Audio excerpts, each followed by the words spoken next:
Boa noite, seja muito bem-vindo à Igreja Red. Nós estamos muito felizes que você está aqui com a gente. Hoje nós estamos iniciando uma nova série de mensagens chamada Simplesmente Jesus.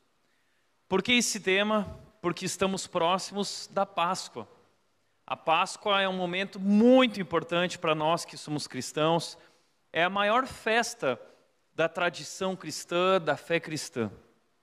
Tão celebrada, tão comemorada no mundo inteiro, mas talvez tão pouco compreendida em seu significado, em sua plenitude, em sua amplitude.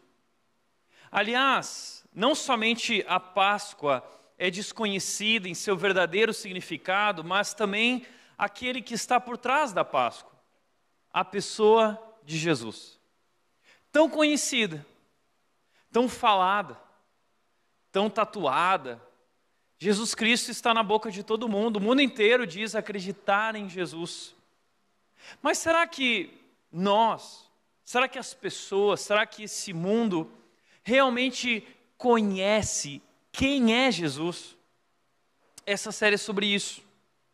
Se você for dar um Google e digitar lá no Google o seguinte: quais são as pessoas mais famosas da história, os nomes mais famosos da história, você vai descobrir que o nome de Jesus Cristo está na maioria das listas em primeiro lugar, como o nome mais conhecido, mais comentado, mais lembrado. Em segundo lugar, você vai ver, por exemplo, o nome de Charles Darwin, criador da teoria da evolução, um geólogo, biólogo que fez esses avanços na biologia. Né? Você vai ver também o nome de Albert Einstein, que foi um físico alemão, que foi o criador da teoria da relatividade, que é um dos principais pilares da física moderna hoje. Um homem também muito conhecido. Esses são alguns dos nomes mais conhecidos da história. E ali está Jesus. Agora, qual a diferença de Jesus para todos esses outros homens? Quem é realmente Jesus? A revista Época, há alguns anos atrás, lançou essa reportagem de capa chamada Deus é Pop. Jesus é pop. E essa reportagem dizia o seguinte: uma pesquisa inédita revela que 95% dos jovens brasileiros se dizem religiosos e estão em busca de novas formas de expressar a sua fé. Ou seja, nós vivemos em um país que é extremamente religioso, e no nosso país, Jesus Cristo é uma figura muito conhecida, e a maior parte, se não praticamente toda a população do Brasil, diz acreditar, inclusive até seguir e gostar de Jesus. Mas essa popularidade de Jesus demanda uma pergunta importante: quem é Jesus? Quem é realmente Jesus? E se você fosse responder essa pergunta, se eu te pedisse para completar essa sentença, completar essa lacuna, o que você falaria, o que você diria, como você descreveria Jesus? Todos têm uma ideia. As pessoas falam, cantam, comentam. O mundo inteiro, cada pessoa desse mundo tem talvez uma ideia diferente e descreveria um Jesus diferente um do outro. Por exemplo, alguns vão dizer que Jesus foi um grande profeta. Outros vão dizer que Jesus foi um Buda. Alguns dizem isso, a religião hindu diz que Jesus foi um Buda. Outros vão dizer que Jesus ele foi o maior psicólogo que já existiu. Outros vão dizer que Jesus foi um grande líder e exemplo de liderança. Veio ao mundo trazer exemplos de liderança. Ou mais do que exemplos de liderança, exemplos de uma boa pessoa. Essa é uma definição básica e comum. Fábio Porchat, há algum tempo atrás, uma figura conturbada recentemente por um filme lançado aí pelo Danilo Gentili, O Fábio Porchat e o Porta dos Fundos lançaram, se não me engano, no ano passado, no retrasado, um especial de Natal falando sobre Jesus. E o Fábio Porchat assumiu nessa peça o papel de Jesus. Então foram perguntar para ele: Fábio, como você se sente representando Jesus Cristo? E o Fábio Porchat falou assim: olha, eu fiquei muito contente, porque Jesus é um baita cara legal. Jesus é um baita cara legal. John Lennon, quando foi questionado a respeito de Jesus Cristo, muitos anos atrás, um dos integrantes da banda Beatles, ele disse o seguinte: olha, eu acho que Jesus é um cara muito legal. Eu não gosto dos seguidores dele, mas Jesus era um cara bacana. Essa é a ideia que a maioria das pessoas talvez tenha sobre Jesus, uma pessoa bacana, uma pessoa de boa, que veio ao mundo para ser paz e amor e nunca fez mal para ninguém. Mas há um problema nesse entendimento.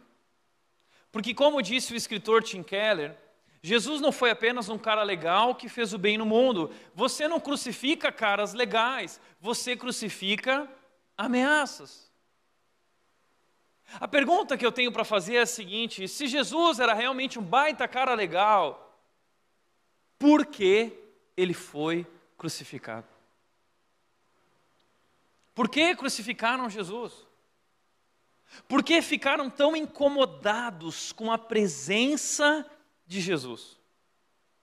Veja o que diz João a respeito da atitude das pessoas em relação a Jesus quando ele veio. O texto de João, capítulo 1, versículo 10 diz: ele veio ao mundo que ele criou, mas o mundo não o reconheceu.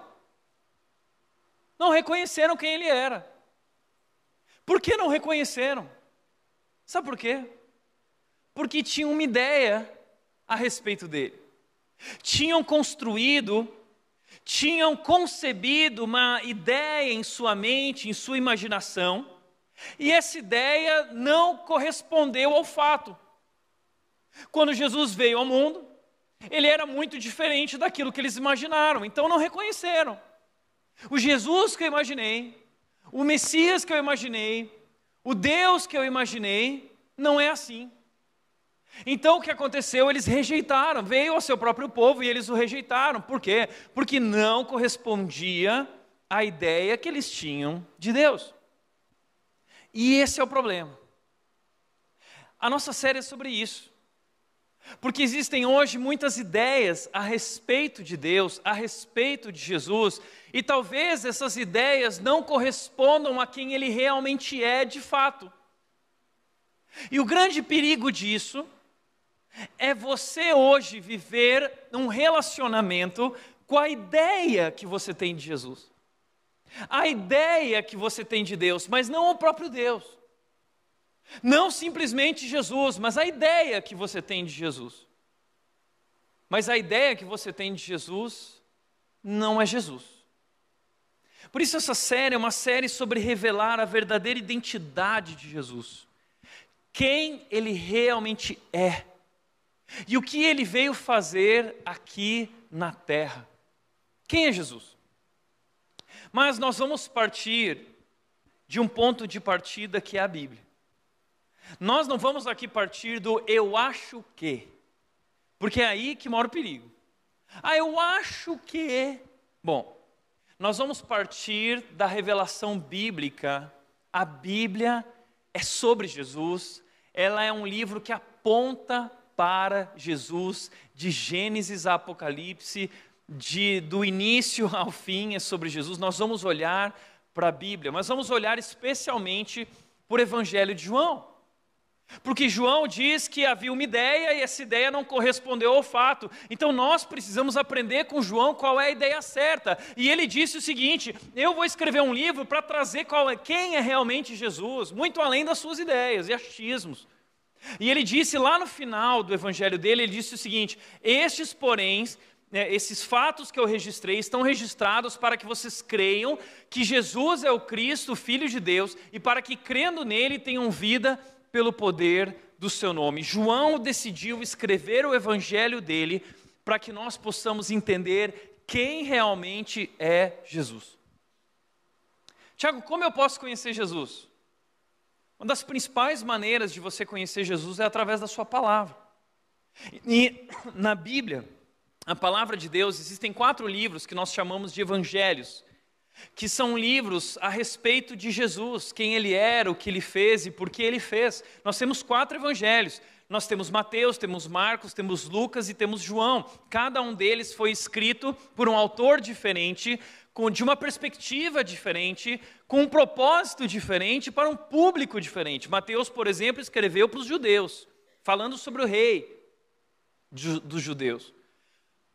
Marcos vai escrever para os romanos, Lucas vai escrever com um destino geral para o mundo inteiro, e João também. João é o último evangelho a ser escrito. Depois de muitos anos, João vai escrever esse evangelho, que é um evangelho maravilhoso a respeito de Jesus, mas ele é diferente de todos os outros evangelhos, porque os outros foram construídos de forma cronológica. João não foi escrito de forma cronológica. Ele foi escrito de acordo com o plano de João para revelar quem é a pessoa de Jesus. E é um evangelho profundo, mas ao mesmo tempo simples. Por isso eu acho o evangelho de João incrível, é apaixonante. E se você quiser conhecer Jesus e não conhece nada sobre Jesus, eu te diria, comece pelo evangelho de João. Porque até para Mel, quando a Mel estava na barriga da mamãe, a Nath estava grávida, e eu li a Bíblia para Mel, eu comecei em João. Porque João apresenta Jesus, quem ele realmente é. E hoje, na nossa introdução, nós vamos começar no Evangelho de João. Eu quero apresentar para você rapidamente alguns princípios que João nos traz no seu primeiro capítulo do Evangelho, onde ele faz uma introdução que vai servir de referência e direção para todo o restante do seu evangelho. Então, ali em João capítulo 1, nós temos a chave hermenêutica para interpretar todo o livro de João. E ali ele vai resumir quem Jesus Cristo é. Eu quero te mostrar 4 pontos, 4 verdades a respeito de Jesus que nos mostram quem ele realmente é. Em primeiro lugar, eu quero dizer que João nos diz, logo no começo, no capítulo 1, no versículo 1, João diz: Jesus é Deus. Jesus não é apenas um homem bom, Jesus não é só um exemplo de boas maneiras, Jesus, ele não veio ao mundo para ser o maior líder que já existiu e nos ensinar sobre como gerir uma empresa ou pessoas. Não. Jesus é o Deus que entrou na história e se revelou a nós, dizendo: eu sou. Olha que interessante, João começa dizendo: no princípio. Olha essas palavras, no princípio. Isso te lembra algo? É incrível a maneira como João começa o evangelho dele, porque ele começa de forma proposital, nos remetendo ao início da palavra de Deus, a Bíblia. Gênesis capítulo 1, versículo 1, onde lá na Torá, no Pentateuco, Moisés disse o seguinte: no princípio criou Deus os céus e a terra. Lembra? Gênesis capítulo 1, versículo 1. No princípio Deus criou os céus e a terra. Então João quer nos levar de volta ao princípio. E ele quer dizer o seguinte: lembra do princípio onde todas as coisas foram criadas? Pois é, lá Jesus estava lá. Jesus não foi criado. Jesus Cristo, ele sempre existiu. Jesus Cristo, ele é o próprio Deus. Veja, ele diz isso: aquele que a palavra já existia, a palavra estava com Deus e a palavra era Deus. Agora, nós sabemos aqui no contexto desse capítulo 1 que João está falando de Jesus, a respeito de Jesus. Mas a pergunta é: por que ele usa esse nome para Jesus? Veja, ele está usando o nome palavra, aquele que é a palavra. Palavra é um substantivo, mas está sendo usado aqui como um nome próprio. E tem um nome, tem até a primeira letra, ela está em maiúscula, porque é um nome próprio. Por quê? Porque ele está chamando Jesus de palavra. E ele vai se referir a Jesus dessa forma: a palavra estava com Deus e a palavra era Deus. E ele vai continuar dizendo isso, não somente no seu evangelho, mas nas suas cartas, 1 João, 2 João, 3 João. Várias vezes ele vai se referir a Jesus como aquele que é a palavra. Por que ele está dizendo isso, palavra? Nós precisamos entender o sentido original em que João escreveu isso. João quando ele escreveu isso, palavra, ele disse logos. Aquele que é o logos já existia. O logos estava com Deus. O logos era Deus. Às vezes é difícil entender a Bíblia, não é? Logos. Agora, Tiago, parece que você piorou as coisas. Então a gente precisa voltar 2000 anos atrás. Nós vamos voltar 2000 anos atrás e vamos descobrir que João, provavelmente, ele escreveu o seu evangelho lá na cidade de Éfeso. Ou o que nós sabemos é que João viveu na cidade, muito provavelmente viveu na cidade de Éfeso. A cidade de Éfeso é muito conhecida por nós, eu preguei aqui semana passada sobre Éfeso. Era uma cidade muito importante da Ásia Menor, que era celeiro de vários pensadores, filósofos, como por exemplo, Heráclito de Éfeso, que viveu 540 anos antes de Cristo. A cidade de Éfeso tinha lá a biblioteca de Celso, que era um prédio muito grande, que havia reunido, guardado todo o conhecimento sobre a humanidade, desenvolvido até ali. Muitos títulos importantes da filosofia estavam na biblioteca de Celso, e quem queria desenvolver o seu pensamento e conhecimento ia até lá para estudar, para conhecer.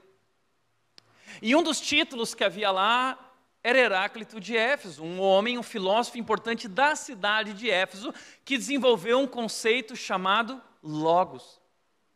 500 anos antes de João, esse homem desenvolveu o conceito do Logos, dizendo o seguinte: o que é o Logos? O Logos é uma racionalidade que governa a natureza, uma harmonia íntima que parece organizar a física e trazer sentido à vida. Talvez você está mais perdido do que nunca agora, né? Mas deixa eu te ensinar uma coisa, sempre que alguém vai citar um filósofo, por mais que você não entenda, faz de conta que você entendeu, faz assim, ó. Então, se tem alguém olhando para você agora, você faz assim, ó. Puxa, olha só, né?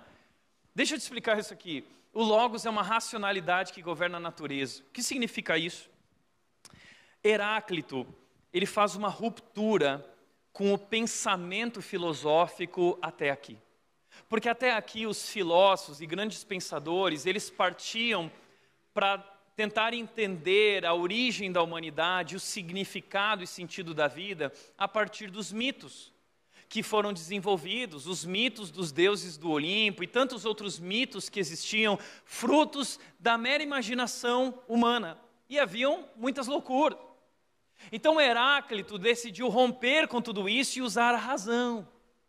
E ele começou a olhar para o planeta Terra, para a natureza, e ele começou a perceber que havia algo interessante na natureza. A natureza é regida por algo, existe algo por trás da natureza, que ele deu o nome de Logos. Eu não sei o que é, alguns vão dizer que é uma força, alguns vão dizer que é uma energia, mas é consenso na ciência. E é interessante que aqui, a partir dessa ruptura de Heráclito, é que séculos depois vai surgir o pensamento científico, que é o pensamento racional. E aqui então começa esse movimento a partir da razão, olhando para a natureza. Heráclito descobre que existe algo que governa a natureza, existe algo governando tudo isso, uma harmonia íntima que parece organizar a física. O que é física? Física é literalmente a natureza, é a física, é tudo aquilo que brota, que nasce, que cresce, que perece, tudo aquilo que nós vemos, tocamos, tudo isso é a natureza, tudo isso é físico, mas tudo que é físico é governado por algo que é muito maior e transcendente do que tudo isso, e é isso que traz sentido à vida. O sentido da vida não está nisso, está por aquele que governa tudo isso. Uau! Séculos depois, o pensamento científico foi desenvolvendo até que nós chegamos num dos homens mais importantes da ciência, que é Isaac Newton. Isaac Newton é um físico, matemático, que descobriu a lei da gravidade. E ele descobriu a lei da gravidade, ele começou a mostrar isso, a lei da gravidade, provar e tantas outras leis que ele desenvolveu, um dos cientistas mais importantes da história.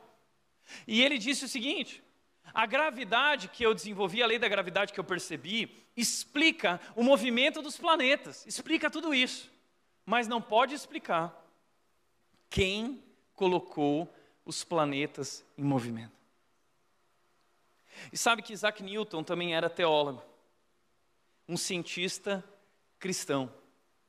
E ele diz: a minha última e maior descoberta é que o universo é governado por um ser que tudo pode, é todo poderoso. Essa foi a minha maior descoberta. Foi isso que disse Isaac Newton. Está entendendo? Que fé e ciência não são inimigos. Fé e ciência caminham juntos. A ciência aponta para algo maior. Veja o que disse Stephen Hawking. Ele disse: quanto mais examinamos o universo, e o Stephen Hawking não é cristão, não era cristão. Quanto mais examinamos o universo, tanto mais verificamos que ele não é de jeito nenhum arbitrário. Não, ele se submete a algo, ele obedece a certas leis bem definidas que regulam diferentes áreas. Parece muito razoável supor que existam alguns princípios unificadores, de modo que todas as leis do universo sejam parte de uma lei maior. E ele continua dizendo: o que causa maior impressão, quando olhamos para o universo, estudamos o universo, o que causa maior impressão é a ordem. Tudo foi criado com ordem. Tudo se encaixa. Tudo é perfeito. As leis que regem o universo são leis muito bem definidas. E veja, quanto mais descobrimos sobre o universo, mais vemos que ele é governado por leis racionais. Ou seja, o universo, a natureza, a física se submete a leis racionais. Não são leis casuais. São leis pensadas, leis planejadas. Leis que se encaixam. E uma pergunta continua: por que o universo dá seu trabalho de existir? Por que o universo existe? E ele continua dizendo: se quiserem, vocês podem definir Deus como a resposta para essa pergunta. É difícil discutir o início do universo sem mencionar o conceito de Deus. Ele não é cristão, e ele diz: olha, eu vou ficar no campo da ciência, mas eu confesso, o universo é regido por algo, existe algo por trás de tudo isso, é algo racional. Quem é? Norman Geisler, um grande estudioso, disse o seguinte: para crer que o universo veio à existência sem alguém que o planejasse, é preciso de mais fé do que eu tenho. Por isso, Norman Geisler, ele escreveu um livro chamado Não Tenho Fé Suficiente para Ser Ateu. Posso te falar uma coisa? Sabe por que eu não sou ateu? Porque eu não tenho tanta fé assim. Eu não tenho fé suficiente para ser ateu. Porque para ser ateu, tem que ter muita fé. Ou tem que ser muito raso na sua pesquisa, estudo científico. Porque se você for estudar, você vai descobrir que existem leis. Existem 4 grandes questões. Não sei se você sabia disso, mas Charles Darwin desenvolveu a teoria da evolução. A teoria da evolução é uma teoria. Porque até hoje não foi comprovada. É uma teoria, mas é aceito por todo mundo. Qual o problema com a teoria da evolução? 4 grandes questões. Primeira, como algo surgiu a partir do nada? De onde que veio? Foi uma explosão do Big Bang. Tá bom. De onde surgiu o movimento dessa explosão? Qual foi a causa inicial? É necessário haver uma causa. Não sei. Tá bom. Segunda grande questão, a sintonia fina do universo. O universo é regido por leis extraordinariamente racionais. Todo o universo, a harmonia dos planetas, a disposição do universo, a maneira como o universo tem essa harmonia entre ele, tudo é exato. Existe uma sintonia fina. Ou seja, o planeta Terra está no lugar exato que ele precisa estar para que haja vida. Se ele estivesse um pouco mais próximo do Sol, nós queimaríamos. Se ele estivesse um pouco mais distante do Sol, nós morreríamos congelados, a vida na Terra não seria possível. Se a lei da gravidade fosse um pouquinho mais intensa, nós seríamos esmagados. Se a lei da gravidade fosse um pouquinho menos intensa, nós sairíamos flutuando pelo universo.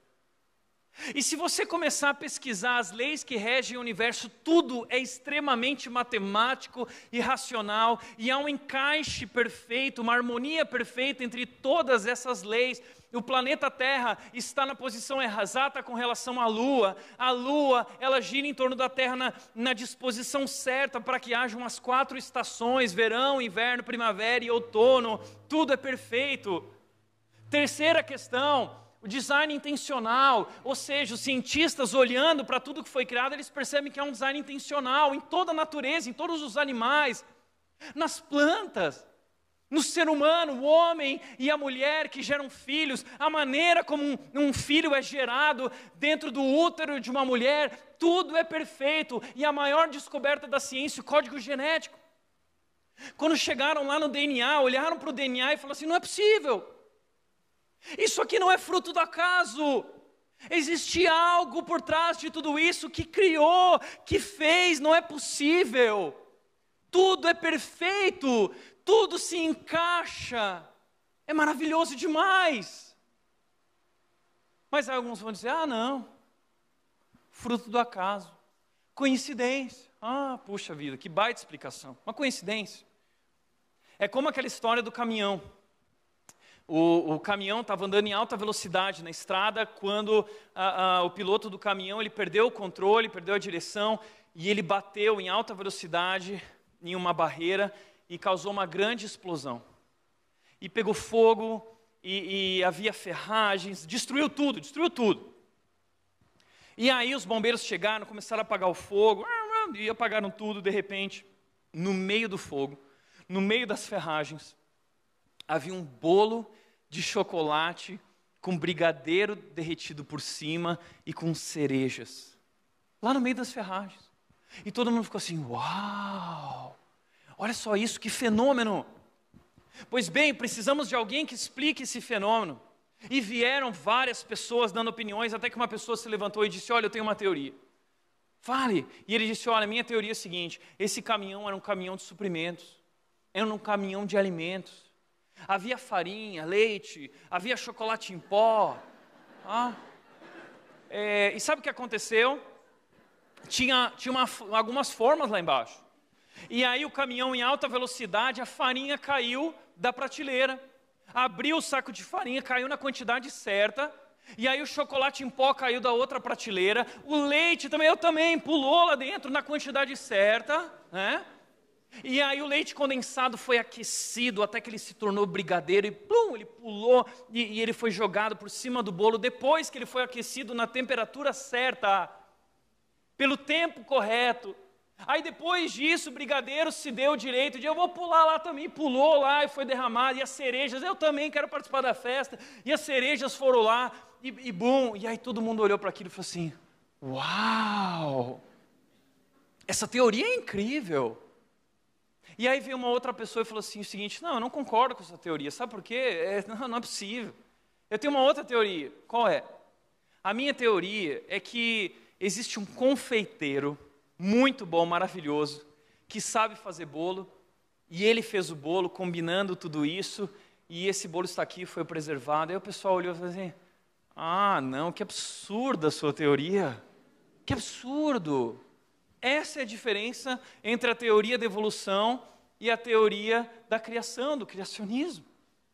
Nós cremos que foi um Deus poderoso que estava por trás de tudo isso, e é isso que João está dizendo. Ele está dizendo, no princípio, no começo, Ele estava lá. Quem é Ele? É o Logos. E quem é o Logos? É Jesus. Jesus é o Logos. Jesus é a razão por trás de tudo isso, é Ele que governa tudo isso, foi Ele quem criou as leis, foi Ele quem colocou cada coisa em seu lugar, foi Ele inclusive que criou você. A sua vida não é fruto do acaso, a sua vida não é um acidente, você não é descendente de uma ameba, por mais que pareça. Você foi criado por Deus, e como disse o Armandinho, quando Deus te desenhou, Ele estava namorando. É brincadeira, isso não está na Bíblia, tá? Foi Jesus quem te fez, a tua identidade, quem você é, a maneira como você age, o teu temperamento, o teu jeito, tudo isso foi criado por Jesus, foi Ele quem criou. É isso que João está dizendo, ele diz nos versículos 2 e 3, Ele existia no princípio com Deus, por meio dele Deus criou todas as coisas, por meio dele todas as coisas foram criadas, e sem Ele nada foi criado, Ele é o Criador. E sabe por que João fala isso tão de boca cheia? Porque João viu. João diz na carta dele, 1 João capítulo 1, versículo 1, ele diz assim: aquele que nós proclamamos é aquele que nós ouvimos. Nós vimos com os nossos próprios olhos, ele diz, nós tocamos com as nossas mãos, ele é Deus, sabe por quê? João um dia estava naquele barco, que barco? O barco no meio da tempestade, Jesus e os discípulos, e a tempestade fustigando o barco, e de repente o pessoal, Jesus, nós vamos morrer, e aí Jesus levanta e fala assim, mar, vento, para tudo, e o mar se acalma. E eles olham e dizem o seguinte, quem é esse que controla o vento e controla o mar? Sabe quem é esse? É aquele que criou o mar, e criou o vento, e criou a natureza, e criou as leis da física. Ele não é somente o criador das leis, ele governa as leis se submetem a ele. João viu, eu vi o mar se submeter a ele, eu vi o vento se submeter a ele. Eu posso dizer de boca cheia, ele é Deus, Jesus é Deus. Foi por isso que o Evangelho de João foi escrito. Ele é Deus. Eu acho isso tão maravilhoso, porque o ser humano ele está em busca da verdade. O que está por trás de tudo isso? Qual é o sentido da vida? E ao longo da história, o ser humano foi tentando encontrar um Deus e dar nome a esses deuses. Havia Deus para o sol, Deus para a lua, Deus para a terra, Deus para o mar, tem Deus para todo lado, porque o ser humano, ele está nessa busca por aquilo que é transcendente, porque nós sabemos, há algo dentro de nós dizendo que existe algo mais, basta olhar, basta ver, basta reconhecer. Eu lembro no dia que eu estava em Bali, lá na Indonésia, e Bali, o nome de Bali significa Ilha dos Deuses. E eu fiquei apavorado quando eu cheguei em Bali, porque eu nunca vi tantos deuses na minha vida. Cada casa tem um Deus, cada casa tem um templo de adoração a um Deus. Um é o Deus Sol, o outro é o Deus Lua, o outro é o Deus Mar, o Deus Peixe, um Deus mais terrível que o outro. Vários deuses. O ser humano, desde a antiguidade, vem tentando descobrir quem é Deus. E Jesus, então, ele entra na história para dizer: eu sou Deus, não é o sol, eu criei o sol, não é a lua, eu criei a lua, não é o mar, não é a água, não é a terra, o fogo, sou eu sou. Colossenses 1,15 diz que Jesus Cristo é a imagem do Deus invisível. E todas as coisas foram criadas por Ele, só existem nele, só fazem sentido nele. Hebreus 1,3 diz que o Filho é a expressão exata de Deus. Ou seja, se você quer saber quem Deus é, olhe para Jesus. Jesus veio ao mundo para dizer: eu sou Deus, estou aqui, cheguei, olhem para mim, eu sou Deus. E João escreve o evangelho dele de maneira espetacular para descrever que ele é realmente Deus. E ele apresenta 7 afirmações de Jesus sobre si mesmo, dizendo: eu sou o pão da vida, eu sou a luz do mundo, eu sou a porta, o bom pastor, a ressurreição e a vida, eu sou o caminho, a verdade e a vida, eu sou a videira verdadeira. João vai apresentar 7 milagres de Jesus, 7 coisas extraordinárias que Jesus fez, como a multiplicação dos pães, a água em vinho, e ele vai mostrar 7 pessoas que tiveram um encontro com Jesus e disseram: realmente, Ele é Deus. Ele é Deus. João foi escrito para mostrar: Jesus é Deus. Então agora você sabe quem é Deus. Deus é Jesus. Jesus é Deus. O nosso Deus é um Deus que existe em 3 pessoas, nós cremos na Trindade, Deus Pai, Deus Filho, Deus Espírito Santo, e eles estavam juntos lá na criação. Gênesis capítulo 1, versículo 26 diz o seguinte: Deus disse: façamos o homem à nossa imagem e semelhança. Como assim façamos? Quem estava junto? Pai, o Filho e o Espírito Santo. Um Deus que existe em 3 pessoas. É uma verdade muito grande para nós entendermos, mas esse é o nosso Deus poderoso. Deus Criador. Mas segunda coisa que João vai dizer, ele vai dizer que Jesus não é somente Deus. Jesus é a vida. Jesus é a própria vida. Ele diz, aquele que é a palavra, o Logos, é o Logos que possui a vida. Todos nós queremos vida, não é? A gente está em busca da vida. Sabe onde que está a vida? Está no Logos, Jesus. Agora, olha que interessante. A palavra vida aqui é uma palavra diferente. A palavra vida aqui é a palavra Zoe. E essa palavra é usada 36 vezes no Evangelho de João. Isso é muito interessante porque essa não era a palavra mais comum para falar de vida. O grego ele tinha várias palavras para descrever a vida. A mais comum delas era bios. Bios. Existia uma outra palavra para descrever a vida, que era a palavra psique, a vida interior. Esse mundo interior que existe dentro de nós. Quando a gente fala de alma, pensamentos, sentimentos, emoções.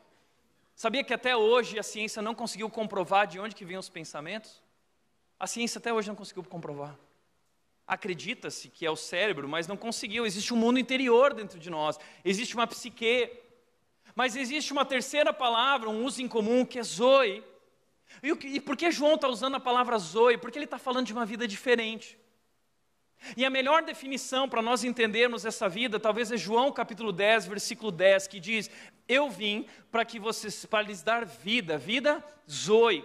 E o que é essa vida Zoe? Eu vim para lhes dar a vida. Jesus está dizendo, eu sou a vida e eu vim lhes dar essa vida Zoe. Que vida é essa? Uma vida plena. Uma vida que satisfaz. Sabe essa busca do ser humano por essa tal de felicidade? Sabe esse anseio interior? Sabe essa insatisfação crônica dentro de nós, gritando e dizendo, sacia-me, sacia-me, e nós estamos em busca na vida de bens materiais, de dinheiro, de sucesso, de reconhecimento, de afirmação. Nós queremos encontrar essa vida, e a gente passa a vida inteira buscando essa vida e não encontra. Sabe por quê? Porque essa vida não está em nada que o mundo pode oferecer. Essa vida é a vida que Jesus Cristo veio nos trazer. Zoe é a vida divina.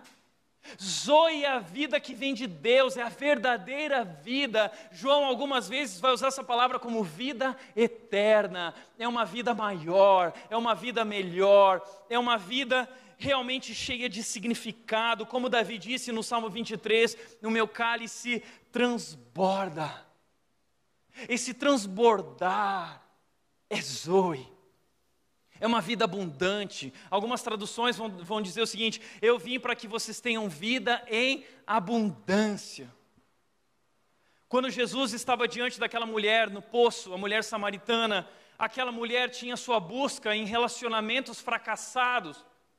E Jesus disse o seguinte, olha, no dia que você beber da água que eu tenho para te dar, o dia que você experimentar a verdadeira vida, você nunca mais voltará a ter sede. Pelo contrário, do seu interior fluirão rios de água viva, você vai transbordar, é abundância, é isso que você encontra em mim. É isso que nós encontramos em Jesus. E talvez esse é o motivo pelo qual você anda tão insatisfeito com a sua vida, ou tão doente. Porque, veja bem, nós nos atentamos para a vida bios. Existe uma lógica da vida bios, temos que nos alimentar bem, comer legumes, verduras, fazer exercícios físicos. Talvez você está se cuidando, legal, bacana, parabéns. Talvez você sabe que precisa cuidar da sua psique, existe uma lógica em torno da psique, chamada psicológico, né? E nós cuidamos desse mundo psicológico, nossas emoções, ok, legal. Você pode tratar tudo isso, mas você não vai tratar a fonte, porque a fonte da vida é Zoe. E João escreve o livro dele para falar sobre essa lógica da vida Zoe. E essa vida Zoe, a vida que você procura, a vida que teu coração clama, como disse Blaise Pascal, dentro do interior do homem existe um vazio do tamanho de Deus. Só Jesus pode preencher. Jesus é a fonte da vida em abundância e Ele quer te encher com vida. Talvez o que você está buscando, esse mundo não pode te dar. Só Jesus Cristo nos dá vida. Mas o texto continua dizendo, aquele que a palavra possui a vida, e a sua vida, quando entra em nossa vida, traz luz. Veja, a sua vida trouxe luz a todos. Trouxe luz. A luz brilha na escuridão e a escuridão nunca conseguiu apagá-la. Olha que legal, João está lembrando lá de Gênesis capítulo 1. Qual é o segundo versículo lá? Disse Deus, haja luz. Então a luz ela afasta as trevas, e Deus a partir dali vê que a luz é boa e Ele separa o dia da noite, da escuridão, e é com a luz que Ele começa a dar forma para todas as coisas. Então é através da luz, quando Deus diz haja luz, que o caos, o universo sem forma e vazio começa a tomar forma, e todas as coisas começam a ser restauradas e ganhar harmonia e significado e sentido.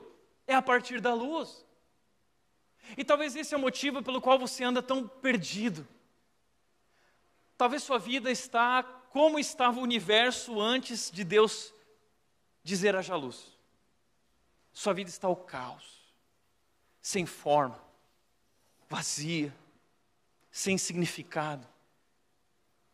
Mas quando a vida entra em nós, quando nós experimentamos a vida traz luz.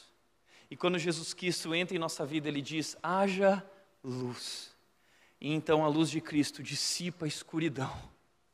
E do caos da nossa vida é transformado, é restaurado, a nossa vida ganha um novo significado, a nossa vida ganha um novo sentido, e as trevas não podem resistir, porque a luz é maior, as trevas, a escuridão não consegue jamais apagá-lo. No dia que Jesus Cristo entrar na sua vida, porque Ele é Deus, Ele vai dissipar a escuridão na sua vida e restaurar e fazer nova todas as coisas, dando um novo significado a tudo na sua vida.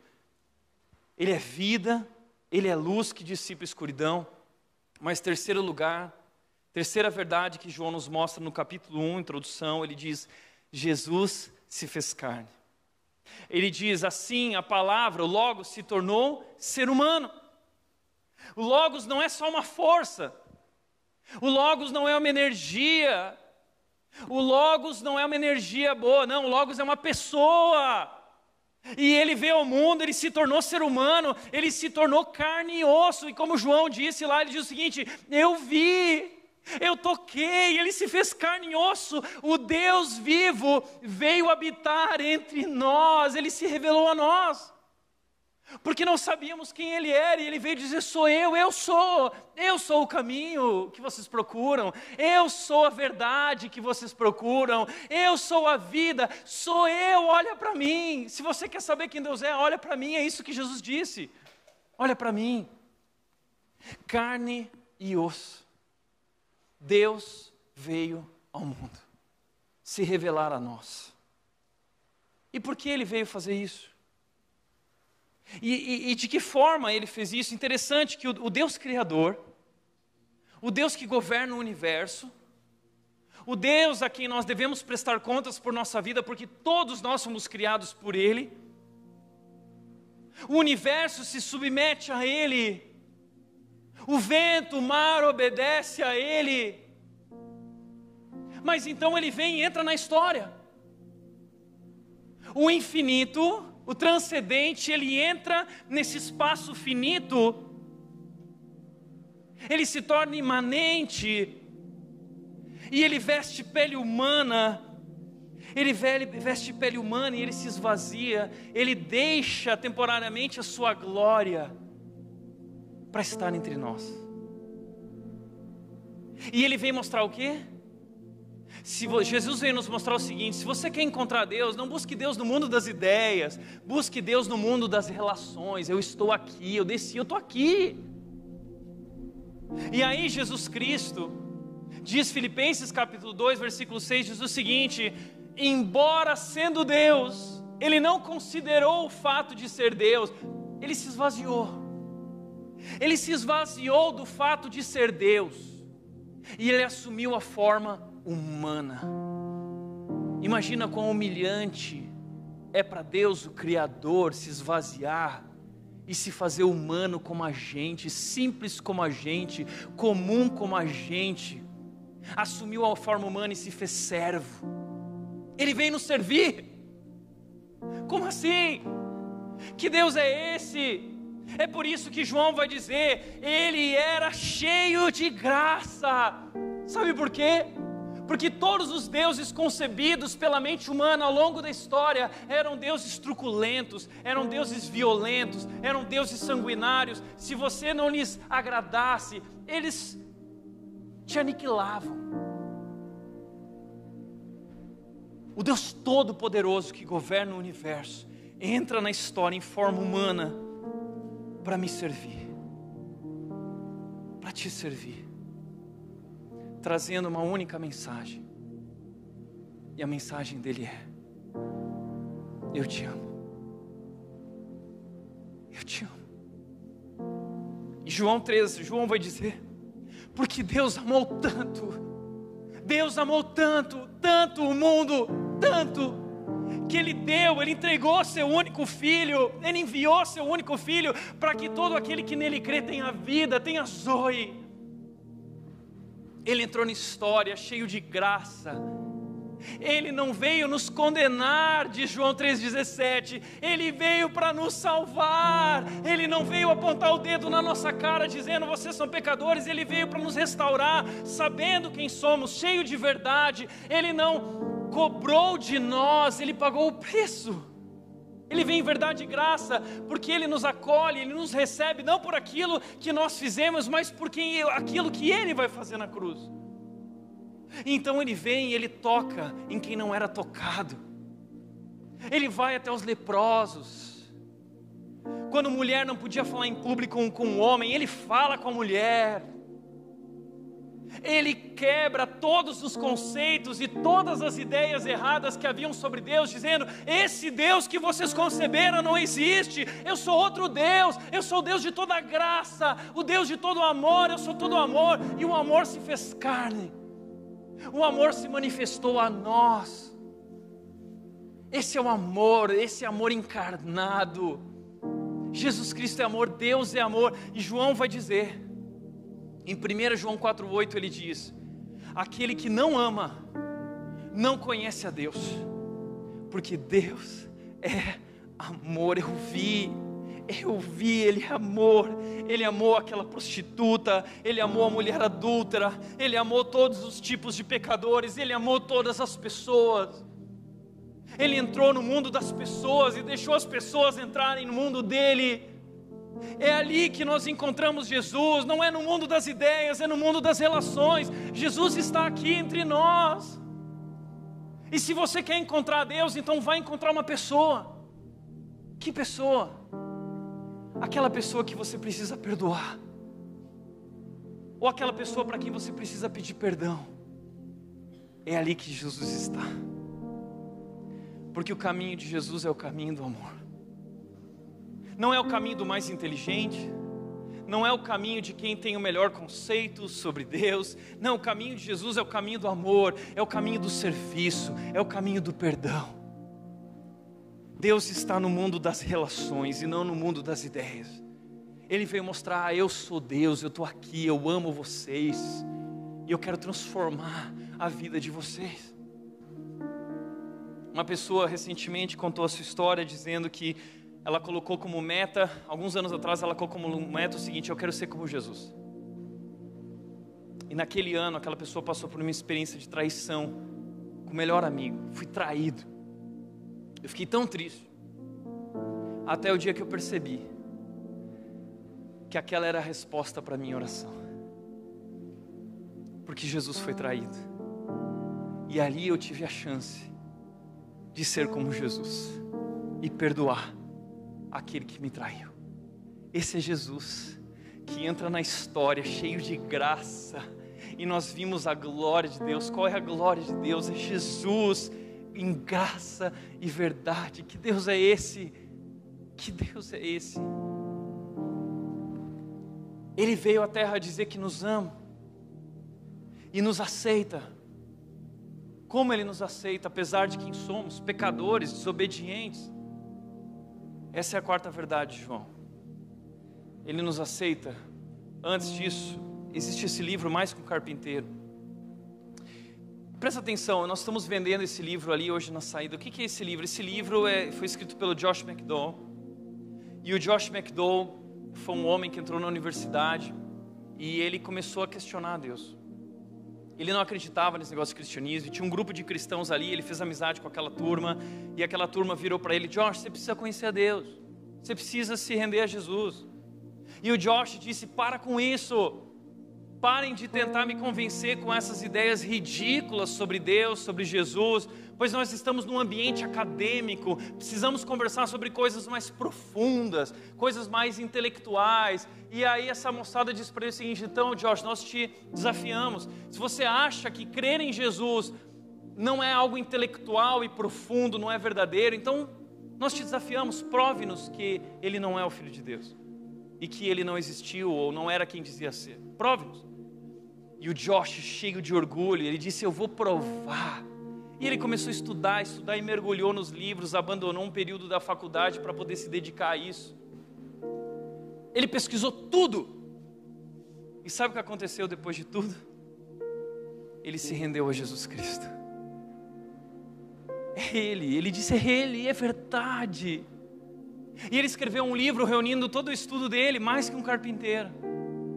Ele escreve um livro dizendo: aquele homem era mais que um carpinteiro, ele veio ao mundo, aquele homem é Deus, aquele carpinteiro é Deus.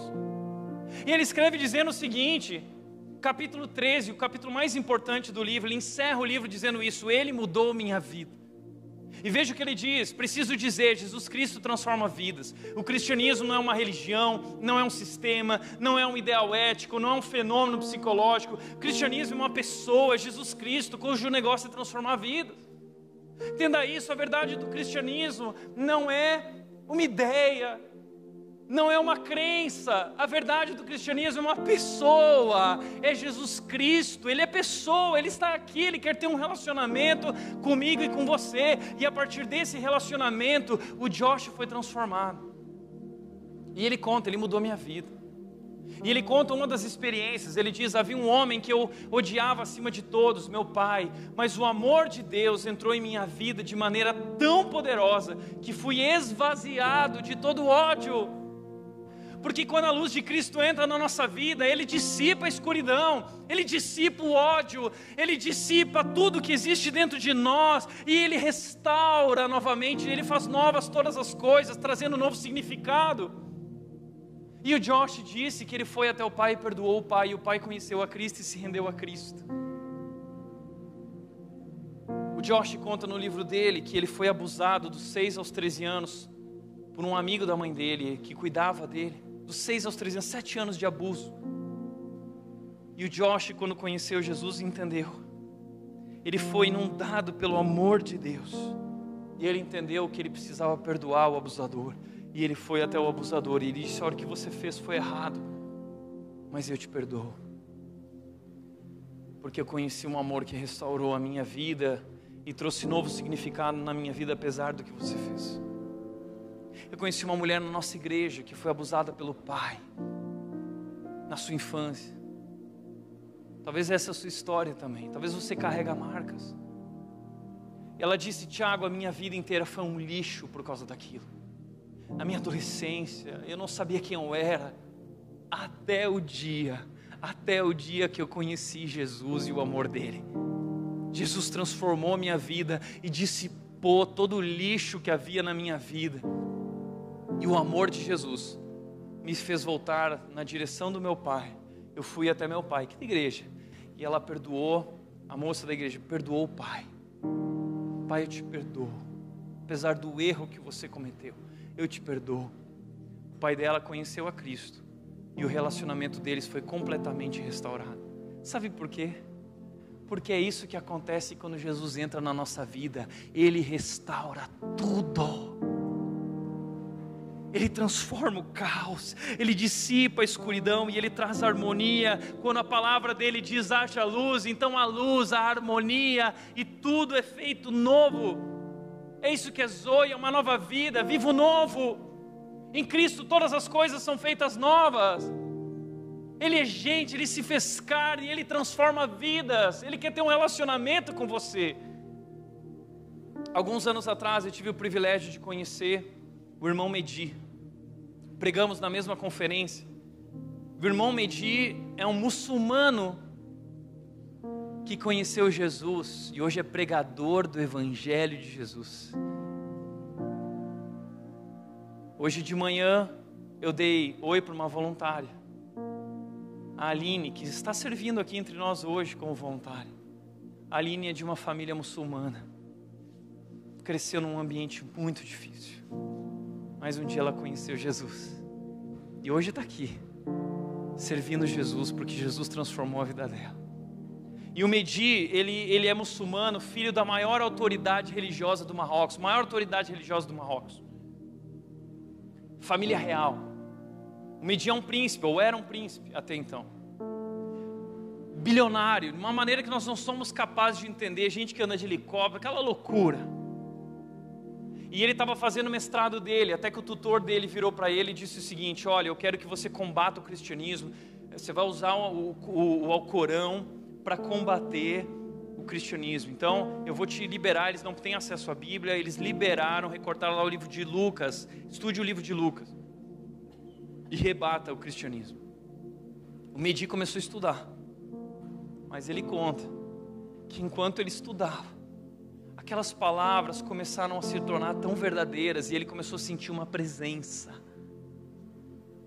E ele começou a viciar na leitura daquele livro, e ele ia para o banheiro escondido, ele lia em lugares escondidos, no seu quarto, ele ia para o seu quarto, ele começou a ler aquele livro, até que um dia Jesus virou para ele e disse: Mehdi, eu sou Jesus Cristo, o Filho de Deus, eu sou o Deus verdadeiro. E o Mehdi se rendeu a Cristo. E para poder conhecer mais Jesus, ele começou a frequentar uma igreja secreta, subterrânea, 650 quilômetros da sua casa. Ele ia lá escondido, voltava, até o dia que ele não aguentava mais. Ele disse: pai, eu preciso te contar a verdade. Eu conheci o Deus verdadeiro, eu conheci o Deus vivo. Não é Maomé, não é Alá, é Jesus Cristo, o Filho do Deus vivo. E o Mehdi foi rejeitado, abandonado da sua família, perdeu o direito, todo o direito que tinha da família real, perdeu tudo que tinha, e ele teve que fugir para o Brasil. Ele é foragido, ele é criminoso no Marrocos, em todos os países muçulmanos ele é procurado, criminoso. Sabe qual foi o crime do Mehdi? Crer em Jesus Cristo, o Filho de Deus. E hoje ele está levando pessoas a Jesus e dizendo: Jesus Cristo é o Filho de Deus. Ele perdeu o direito da família real, mas hoje ele faz parte de outra família real, a família do Rei Jesus Cristo, e ganhou muitos irmãos nessa família. Abriu mão de tudo por causa de Jesus. O recebeu, o aceitou, não o rejeitou. Em quarto e último lugar, Jesus veio para morrer. Jesus veio, esse Deus que se revela, se fez carne, ele veio ao mundo por uma razão: nos servir. Nos servir no quê? Nos servir sendo o sacrifício em nosso lugar. Porque o pecado tem como consequência a morte. E para que nós sejamos perdoados do nosso pecado, para que não morramos, é necessário um sacrifício. Isso era muito conhecido na cultura de Israel. O cordeiro era sacrificado no lugar dos pecados. E ao longo da história do Antigo Testamento, você vai ver na Bíblia, existia essa cultura do cordeiro sendo sacrificado. Se você pecava, tinha que sacrificar o cordeiro. Existe toda uma história por trás disso. E aí um dia então, no dia seguinte, João viu Jesus caminhando em sua direção e disse: vejam, é o Cordeiro de Deus que tira o pecado do mundo. Isso é tão interessante, isso é tão profundo, o Cordeiro de Deus que tira o pecado do mundo. Sabe por quê? Porque João era aquele que estava falando do Messias. O que está acontecendo aqui? Qual é o contexto? João Batista, João do Evangelho, aqui o apóstolo João está falando de João Batista. E João Batista é alguém que foi enviado para falar que Jesus estava chegando e preparar o caminho de Jesus, preparar as pessoas, preparar o coração das pessoas, dizendo: gente, Jesus está chegando e ele não se parece com o que vocês acham que ele é. Ele está vindo, preparem o coração. E aí o Sinédrio, que era o tribunal religioso judaico, ouviu falar que João estava lá pregando, falando do Messias. E havia, lá no passado acontecia muito isso, muita gente chegava dizendo, eu sou o Messias, eu sou escolhido. Messias significa escolhido. O nome de Jesus não é Jesus Cristo, Jesus se chama Jesus, Cristo é o título dele. Cristo é Messias, Messias no hebraico, Cristo no grego. Jesus, vírgula, o Cristo é o certo, mas ficou Jesus Cristo. E quando então João estava lá pregando sobre o Messias, eles foram lá, um comitê foi mandado para falar com João, dizendo, que história é essa de Messias? E aí João disse o seguinte, olha, não sou eu o Messias, não, eu só estou falando que ele está vindo, eu sei que ele está chegando, e vocês têm que se preparar, porque ele já está entre nós. E esse comitê ia lá para conferir qual era o milagre que o Messias fez, se o milagre estava certo, se era verdadeiro, se a família dele se ele tinha nascido na família certa, na linhagem real de Davi, se ele tinha nascido na cidade de Belém, que a profecia de Miqueias dizia que ia nascer. Eles conferiam tudo isso para ver se era verdade, foram lá conferir. E João disse, não sou eu, não é eu que vocês têm que conferir, mas ele está aí. E diz que enquanto João falava isso, diz que Jesus apareceu, e João começou a dizer, é ele! Está ali, é dele que eu estou falando, é o Cordeiro de Deus, é o Cordeiro de Deus, é ele que é o Cordeiro de Deus. E aqueles homens ficaram indignados, Cordeiro, João, nós não estamos esperando o Cordeiro, o Messias não pode ser o Cordeiro, nós estamos esperando o leão da tribo de Judá. Havia uma profecia, Gênesis 49, que Jacó disse que Israel seria como o leão da tribo de Judá. Apocalipse 5 lembra essa profecia dizendo que Jesus é o leão da tribo de Judá. O leão lembra força, lembra poder. Eles queriam um leão.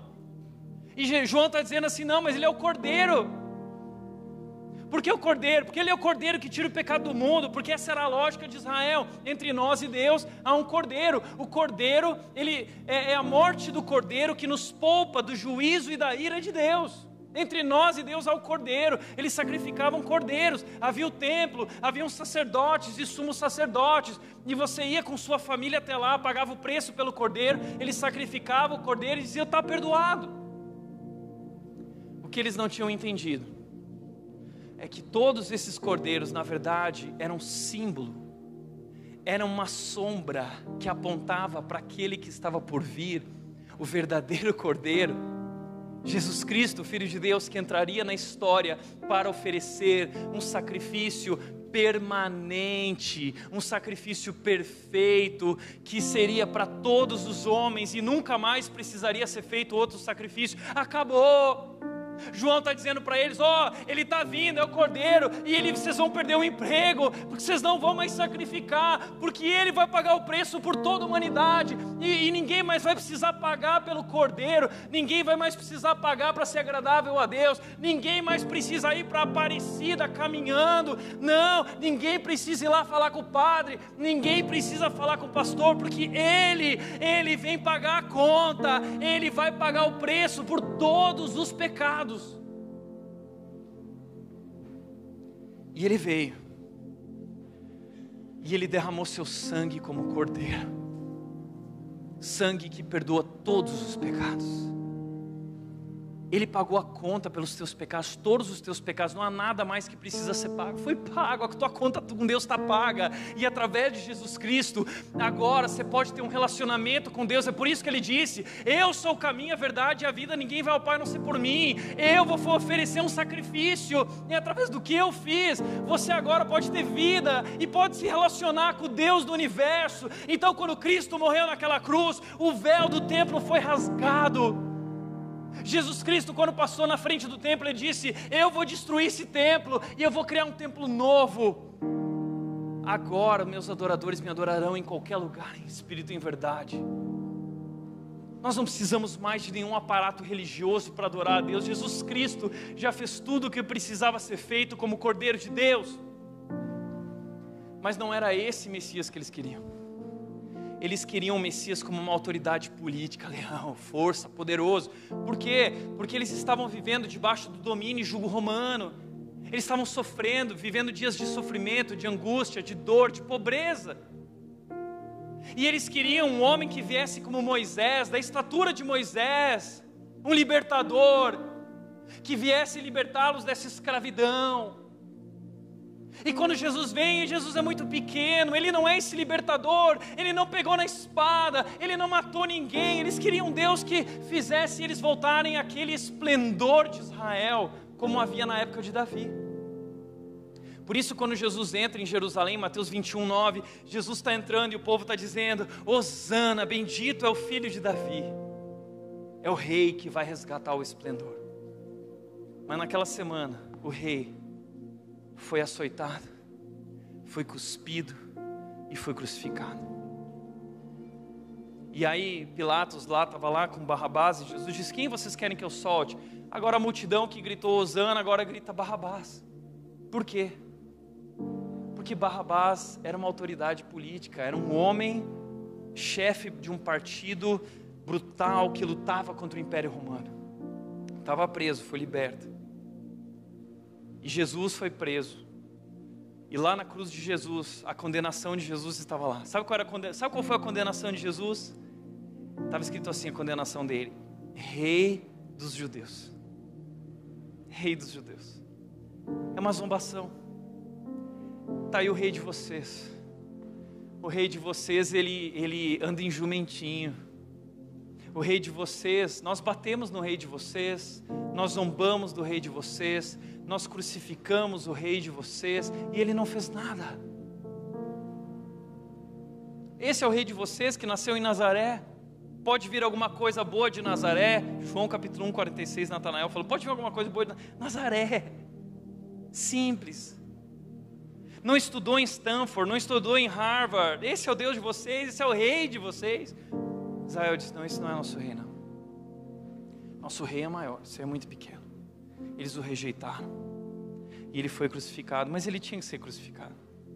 Porque foi na cruz que ele pagou o preço por todos os pecados. Mas ele ressuscitou ao terceiro dia como leão. E o rei que veio ao mundo, ele não foi para o trono, ele foi para a cruz. Mas depois da cruz ele ressuscitou e está sentado no trono de Deus. Ele está reinando e governando, e a Bíblia diz que ele voltará, Apocalipse 5 diz, que ele voltará como o leão da tribo de Judá, e ele vai reunir o seu povo, ele vai reunir sua família, e nós reinaremos com ele. Quem? Quem o receber, quem o aceitar. Por isso, João, através daquilo que escreveu, a revelação de Deus exige de nós uma resposta. Qual será a sua resposta diante da revelação que você ouviu hoje aqui? Só existem duas respostas. Primeira resposta: veio ao mundo que ele criou, mas o mundo não o reconheceu. Era uma ideia diferente de Deus que eu tinha. Veio ao seu próprio povo e eles o rejeitaram. Essa é a primeira resposta. Você pode rejeitar. Talvez você não seja corajoso de rejeitá-lo. Talvez você é só indiferente. A indiferença é rejeição. Permanecer indiferente, permanecer calado, não se submeter a ele é rejeição. Você pode dizer que crê nele, mas se você não sujeita a sua vida a ele, não se rende a ele, você o rejeitou. Segundo lugar, segunda resposta, diz João 1,12. Mas a todos que creram nele o aceitaram. Todos que aceitaram, que disseram sim, eu creio que ele é Deus, ele é o Criador, ele é a vida, ele é luz, ele se fez carne, ele veio para morrer, ele é o Salvador do mundo. E ele é o Senhor. E todas as coisas devem se submeter a ele. E ao se submeter a ele, a vida ganha sentido. Eu creio. Eu recebo como meu Senhor. Eu quero que Cristo não governe as leis da natureza apenas. Eu quero que Ele governe o meu coração. Que Ele diga haja luz. E que Ele dissipe a escuridão. E que Ele restaure a minha vida. E que Ele traga harmonia em tudo que existe dentro de mim. Em todas as minhas relações. Ou você o rejeita, ou você o recebe. E diz: eu creio. Tu és o meu Salvador. Chegou a hora. Eu quero te dar a chance de tomar essa decisão. Fecha os teus olhos.